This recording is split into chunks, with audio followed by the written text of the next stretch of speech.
Me friends and ఫ్యామిలీతో సరదాగా బయటకు వెళ్ళటానికి కారు లేదా అయితే వెంటనే ఈ నెంబర్కి కాల్ చేయండి. సత్యనారాయణ గారు నమస్తే సార్. నమస్తే సార్, ఈ హెచ్ఎంపీవీ కొత్త వైరస్ కారణంగా మరి మన ఇండియన్ ఫార్మా రంగానికి ఏదైనా మహర్దశ పట్టే అవకాశం ఉందంటారు? అసలు ఫార్మా స్టాక్స్ ప్రస్తుతానికి ఎలా ఉన్నాయి అండ్ రాబోయే రోజుల్లో ఇంకా ఎటువంటి ఊపు ఉండే అవకాశం ఉందంటారు ఫార్మా రంగానికి ఈ హెచ్ఎంపీవీ వైరస్ని దృష్టిలో ఉంచుకొని? అవును, ఇది మంచి క్వశ్చన్, మంచి ప్రశ్న, మంచి సమాధానం కావాలి. ఎలా అంటే ఎవరైతే వీడియో చూస్తారో పెన్ను నోట్బుక్ దగ్గర పెట్టుకోవాలి, screener.in వెబ్సైట్కి వెళ్ళాలి, ఆ లాస్ట్ బాక్స్లో సెర్చ్ ఉంటుంది, అక్కడ ఏదో ఒక pharma, doctor Reddy's lab, Sun ఫార్మానో ఏదో ఒక ఫార్మా ఎంటర్ చేయాలి. ఎంటర్ చేయగానే పీర్స్ అని ఉంటుంది, పీర్స్ PEERS, పీర్స్ క్లిక్ చేస్తే వచ్చేస్తుంది లిస్టు, ఫార్మా లిస్టు. అయితే ఇప్పుడు మనం ఏం చేయాలి అంటే మళ్ళీ సేమ్ ఇంతకుముందు మనం ఒక వీడియోలో అనుకున్నట్టు కరోనా టైంలో ఏదైతే జాగ్రత్తలు తీసుకోవాలనో ఆ జాగ్రత్తలు మనం తీసుకోవాలి మనమే. ఎందుకంటే కరోనా మనకు ఒక ఎక్స్పీరియన్స్ వచ్చింది కాబట్టి ఇప్పుడు ఏ వైరస్లు వచ్చినా మీరే అంటే ఎవరైతే నీవి జాగ్రత్తలు తీసుకోవాలి. కానీ ప్రభుత్వం తరపు నుంచి ఓన్లీ అంటే గైడ్ చేయండి, ఇగో ఇలా వేసుకోండి, ఇలా అని ఇన్స్ట్రక్షన్స్ ఇస్తారు తప్ప ఇక వేరే విధంగా లేదు.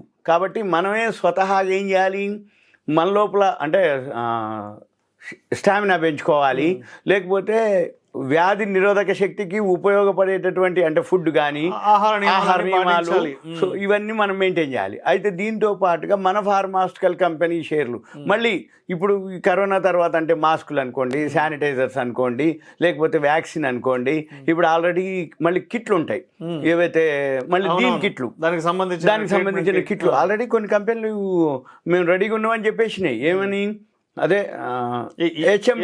ఉపద్రవం మరి కిట్లు అప్పుడు ఒక టైంలో కరోనా టైంలో నీకు లోపల కొంచెం ఫీలింగ్ రాగానే స్పాట్గా చెక్ చేసుకునేది, అంటే షుగర్ టెస్ట్ మాదిరి కరోనా టెస్ట్ కూడా, అంటే నెగిటివా పాజిటివ్ అనేది అప్పట్లో టెస్ట్లు ఉన్నాయి. ఇప్పుడు అవి కూడా వచ్చేసినాయి మళ్ళీ టెస్ట్ కిట్లు. అంటే మనంతట మనమే నీకు ఏదైనా జ్వరమో జలుబో దగ్గో పరిచయం రాగానే ఓమ్మో నాకు వైరస్ వచ్చిందేమో అని భయం పడే బదులు ఆ కిట్ తోటి మనం సెల్ఫ్గా కూడా చెక్ చేసుకునే కిట్ వచ్చేసినాయి అప్పుడే.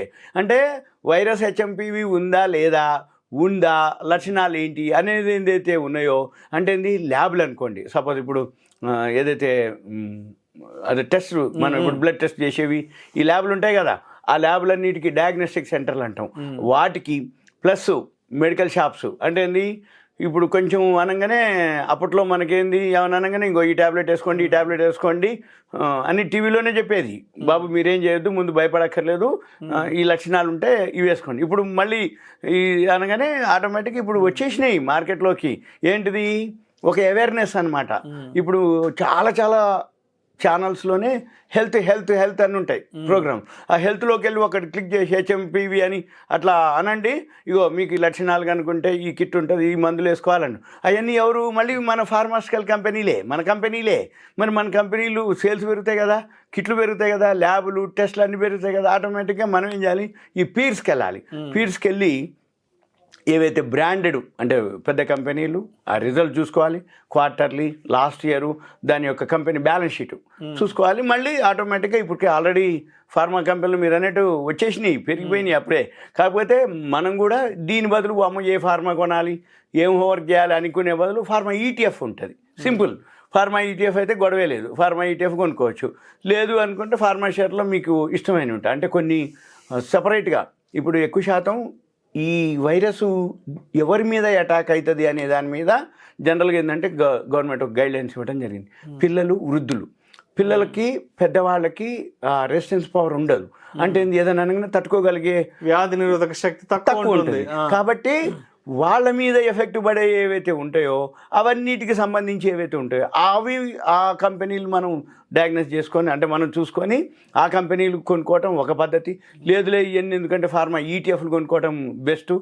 కాకపోతే మీరు అన్నట్టు ఏంటంటే ఈ వైరస్ అనేది ఇప్పుడు ఒక్కసారి వ్యాప్తి చెందినాక తగ్గిపోయింది అన్నా కానీ హెల్త్ మీద మనకి ఎక్కువ కేర్ తీసుకుంటారు. ఎందుకోసం ఏమో లేనిపోయింది మళ్ళీ అని. అయితే ఇన్సూరెన్స్ కంపెనీలు కూడా బాగా బెనిఫిట్ పొందుతాయి. ఇన్సూరెన్స్ కంపెనీలు ఏమనంటే ఏదైనా జరిగినప్పుడు హాస్పిటల్ అప్పుడు కరోనా టైంలో ఫస్ట్ వేవ్లో పెద్దగా ఏం జరగలేదు, కానీ సెకండ్ వేవ్లో పెద్ద మొత్తంలో మనకి హాస్పిటల్స్ బెడ్లు కూడా దొరకని టైం, హ్యూమన్ లాస్ ఎక్కువ జరిగింది. రైట్. అక్కడ అసలు ఏమీ పట్టించుకున్న నాదుడు లేడు, ఇక లక్షలు ఖర్చు పెట్టినా కూడా మనిషిని మనం చూడని పరిస్థితి ఉండే సెకండ్ వేవ్లో. అందుకని ఏం చేస్తారు, అప్పటి నుంచి మనకాడ ఉన్న పైసలన్నీ ఒక్క ట్రిప్కి అయిపోతున్నాయి, అప్పులు చేయాల్సి వస్తుంది, చివరికి మనిషి కూడా మిగలట్లేడు. అంటే ఇన్సూరెన్స్ మీద అవేర్నెస్ పెరగడం జరిగింది. ఈ హెల్త్ ఇన్సూరెన్స్లు, మామూలు ఇన్సూరెన్స్లు, ఇప్పుడు కూడా మళ్ళీ ఆ ఇన్సూరెన్స్ వాటికి మంచి బిజినెస్. అంటే బిజినెస్ అంటే మంచి పాలసీలు ఎక్కువ అవుతాయి, ప్రీమియంలు ఎక్కువ కడతారు, హెల్త్ మీద ఎక్కువ అవేర్నెస్ వచ్చింది కాబట్టి హెల్త్కి సంబంధించినటువంటివి ఇవి కూడా. అంటే ఒక టైంలో ఇదే హెల్త్ ఇన్సూరెన్స్ స్కీములు కరోనాని క్లెయిమ్ చేయలే, ఎందుకంటే కరోనా మాకు లేదండి అంటే ఫస్ట్ టైం కాబట్టి. మళ్ళీ గవర్నమెంట్ ఏం చేసింది, అందరికీ కొత్త విషయం. అప్పుడు గవర్నమెంట్ ఏం చేసింది, బాబు కరోనా లేదు అనేది లేదు కాబట్టి నువ్వు క్లెయిమ్ చేయకూడదు, మళ్ళీ నువ్వు చేయాలి అని మళ్ళీ ఇన్స్ట్రక్షన్స్ ఇవ్వటం. తర్వాత ఎవరైతే పాలసీ చేస్తారో కరోనాని యాడ్ చేయడం జరిగింది. బాబు మీ కరోనా వచ్చినా మేము మీకు క్లెయిమ్ చేస్తాము అనేది ఉంది. ఇప్పుడు మళ్ళీ ఏమవుతుంది, ఇప్పుడు మళ్ళీ కొత్త వైరస్, మళ్ళీ ఇన్సూరెన్స్ కంపెనీలు ఏం చేస్తే ఆల్రెడీ అమెండ్మెంట్ చేసేయడం జరిగింది. మీరు ఎవరన్నా ఇన్సూరెన్స్ కనుక చేస్తా అంటే హెచ్ఎంపీవి కూడా మేము ఏదన్నా ఉంటే అని. కాకపోతే ఇప్పుడు కేంద్ర ఆరోగ్య శాఖ మంత్రి గారు చెప్పడం జరిగింది ఏమని, ఇదేమి పెద్ద అంత కాదు, ఉన్నదే ఎప్పుడో, అందుకని అంత భయపడాల్సిన పని లేదు, మనకు కూడా ఏం లేదు, ఏదో ఉన్నాయి 2-3 కేసులు కానీ. అయితే ఇప్పుడు 2-3 కేసులు అంటుర్రు, మరి తర్వాత పెరుగుతాయా పెరగవా ఏదున్నా ఎప్పటికప్పుడు మనకైతే ఇప్పుడు ఇన్ఫర్మేషన్ ఉంది. ఒకప్పుడు లేదు, ఎందుకంటే ఒకప్పుడు మీడియాకి ఇంత లేదు. అంటే ఇది పేపర్లో పడితే తప్ప మనకు తెలియదు ఊళ్ళల్లో, ఏది మన ఒక తరం ముందు అయితే. ఇప్పుడు అట్లా లేదు, ఎక్కడ అట్లా అనగానే ఇక్కడ ఎక్కడో చైనా ఎక్కడన్నా ఏదైనా జరిగింది అనగానే ఇక్కడ మనకు సెకండ్లలో వచ్చేస్తుంది. ఆడ అసలు వైరస్ ఉందా లేదా, వచ్చిందా లేదా, మన దగ్గరికి పాకిందా లేదా, చైనా నుంచి బయలుదేరిందా లేదా అనేది లేనే లేదు. చైనా అనగానే ఇక్కడ వెంబటే అంటే అంత డెవలప్ అయింది. కాబట్టి మన వాళ్ళు ఎవరైతే ఉన్నారో, కాకపోతే ఉంటుంది మళ్ళీ ఈ వైరస్ కొంచెం, అంటే ఆ ఎఫెక్ట్ మాత్రం ఫార్మాస్యూటికల్ కంపెనీల మీద ఉంటుంది. కాబట్టి కొంచెం ఎవరైతే షేర్ మార్కెట్లో ఉన్న వాళ్ళు ఉన్నారో అవి చూసుకొని కొనుక్కొని మళ్ళీ 10% 15% రాగానే ఎగ్జిట్ అయిపోవాలి. అబ్బో ఇంకా వస్తుంది అంటే మళ్ళీ ఎక్కడో ఈ వ్యాక్సిన్లు వచ్చి వైరస్ అంతా ఏమి లేదని ఒకసారి అనౌన్స్ చేసి, ఇప్పుడు మనం మాస్కులు పెట్టుకుంటున్నామా, సోషల్ డిస్టెన్స్లోనే లేవు. ఎందుకు, కరోనా అనేది పూర్తిగా పోయింది అనేది ఒక నమ్మకం ఏర్పడిపోయింది. ఒకవేళ ఉన్నది లేదు అన్నా ఎక్కడో ఒకటి అర ఉంటుందిలే కానీ అది పెద్ద నెగ్లిజిబుల్ అని. అట్లే మళ్ళీ మన వైరస్ ఇదంతా కొన్నాళ్ళు పడుతుంది. ఏది దీని మీద మళ్ళీ మామూలుగా మనకి ఒక సందేహం అంతా నివృత్తి కావడానికి, అది అప్పుడు మార్కెట్ మళ్ళీ ఫార్మేషన్లు అప్పుడు తగ్గుతాయి.